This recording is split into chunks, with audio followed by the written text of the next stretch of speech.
ഓം ശ്രീനാരായണ പരമഗുരവേ നമഃ. ഗുരുമാർഗത്തിലേക്ക് ഏവർക്കും സ്വാഗതം. നമ്മൾ ശ്രീനാരായണ ഗുരുദേവൻ്റെ കൃതികളെ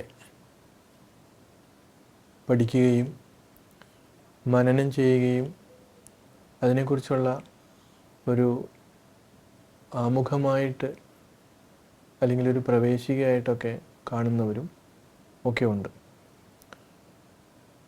ഇന്ന് നമ്മൾ ഗുരുവിൻ്റെ വളരെ പ്രധാനപ്പെട്ട ഒരു വേദാന്ത കൃതി അദ്വൈത ദീപിക എന്നുള്ള കൃതിയെ നമ്മളൊന്ന് പരിചയപ്പെടുകയും അതോടൊപ്പം തന്നെ അതിൻ്റെ ആഴങ്ങളിലേക്ക് ഒക്കെ പോകുവാനുള്ള ഒരു ശ്രമം. ഇന്നത്തെ കാലത്ത് ധാരാളം പേർ ഗുരുവിൻ്റെ കൃതികൾ പഠിക്കുന്നതിനും ഗുരുവിൻ്റെ ജീവിതം സൂക്ഷ്മമായിട്ട് വിലയിരുത്തുന്നതിനുമൊക്കെ ഇറങ്ങിയിട്ടുണ്ട്. എന്തുകൊണ്ടാണ് ശ്രീനാരായണ ഗുരുദേവനെ കുറിച്ച് ഇത്രമാത്രം പഠനങ്ങൾ, ചർച്ചകൾ എന്നൊക്കെ നമ്മൾ ചിന്തിക്കേണ്ടിയിരിക്കുകയാണ്.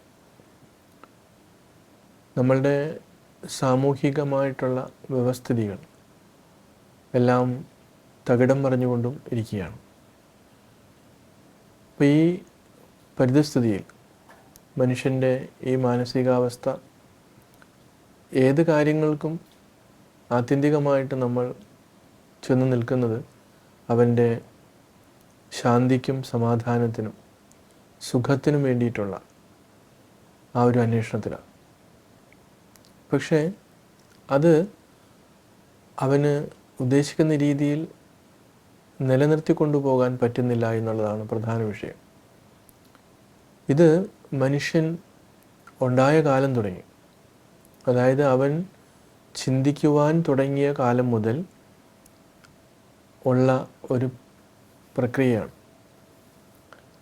കാരണം ചിന്തിക്കുമ്പോഴാണ് നമ്മളുടെ പ്രശ്നങ്ങൾ നമുക്ക് തിരിച്ചറിയാൻ പറ്റുന്നത്, അതിനൊരു പരിഹാരം വേണമെന്ന് പറയുന്നത്.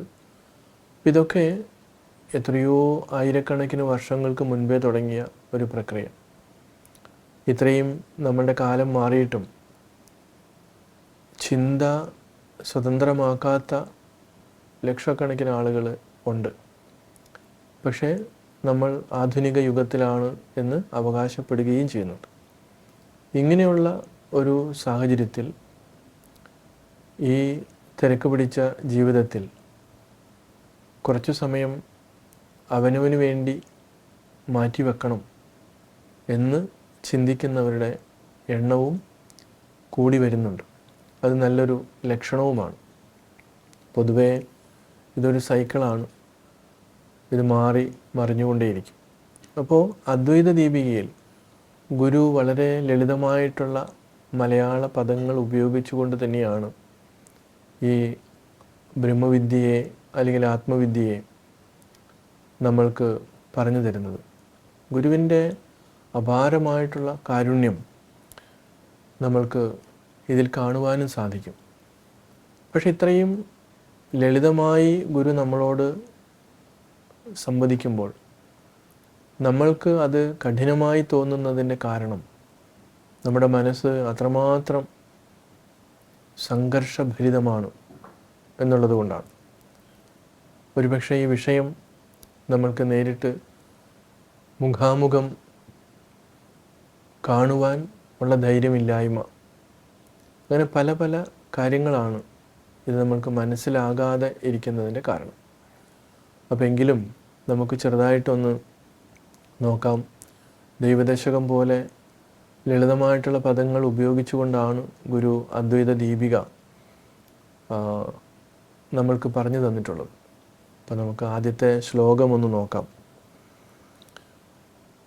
പേരായിരം പ്രതിഭയായിരം ഇങ്ങവറ്റിൽ ആരാലെഴും വിഷയമായിരമാം പ്രപഞ്ചം ഓരായികിൽ നേരിത് കിനാവുണരും വരേക്കും നേരാം ഉണർന്നളവ് ഉണർന്നവനാം അശേഷം. അപ്പോൾ ഇവിടെ പേര് 1000, പ്രതിഭ 1000. ഈ ലോകത്ത് നമ്മുടെ ചുറ്റുപാടും നടക്കുന്ന കാര്യങ്ങളെക്കുറിച്ചാണ് പറയുന്നത്. ഇവിടെ ആയിരക്കണക്കിന്, ലക്ഷക്കണക്കിന്, കോടിക്കണക്കിന് പേരുകളുണ്ട്. അപ്പോൾ 1000 എന്ന് പറയുന്നത് നമ്മൾക്ക് എണ്ണമറ്റത്, കാരണം അത്രമാത്രമുണ്ട്. അതുകൊണ്ടാണ് പേരായിരം, പ്രതിഭയായിരം, ഇങ്ങവറ്റിൽ ആരാലിഴും വിഷയം ആയിരമാം പ്രപഞ്ചം. അപ്പോൾ എത്രയോ പ്രപഞ്ചങ്ങൾ